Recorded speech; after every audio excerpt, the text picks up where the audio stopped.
E-ink is color change. It's amazing, it's magical. The possibilities with e-ink are almost infinite.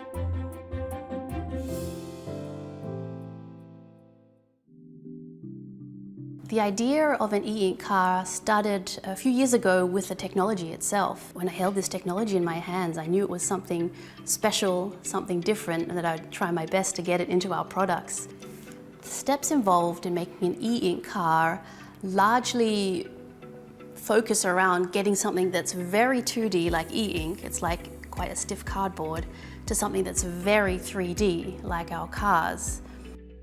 So we take the car as a large 3D object and we break it down into sections. Once we have these 3D sections, we unwrap from 3D into 2D. When we unwrap, and we use computer-aided design, it's important that we maintain information about the curvature of the car at the important points.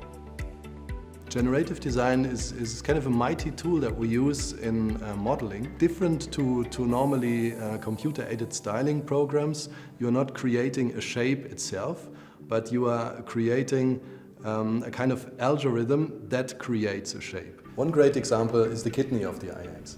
If you take a closer look, you will find each triangle differs to the next one. So they differ in size, in the distance to each other, and also in the three-dimensionality along the pattern.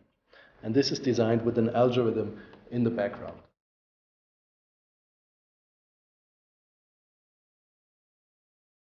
We do many tests with paper, and once we're sure that it's perfect, then we laser the e-ink.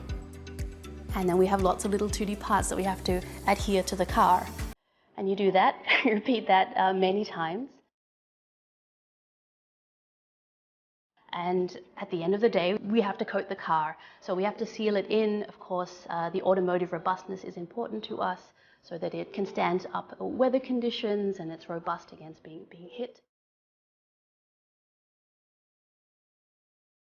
So final coating is then the final step. And of course, there's a bunch of electronics and programming that comes after that.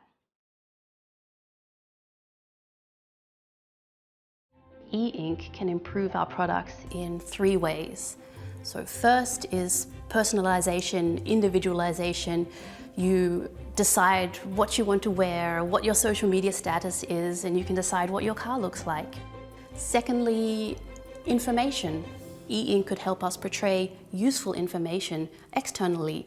The status of the battery, or you can't find your car, we can make the car flash, and then you see it in your peripheral vision and you know where to go.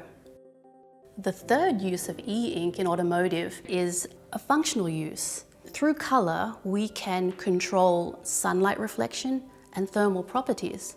We can change the entire car to essentially support climate control and to save energy. With this project, the iX, what we essentially have is a lowest resolution possible, a single pixel car that changes entirely.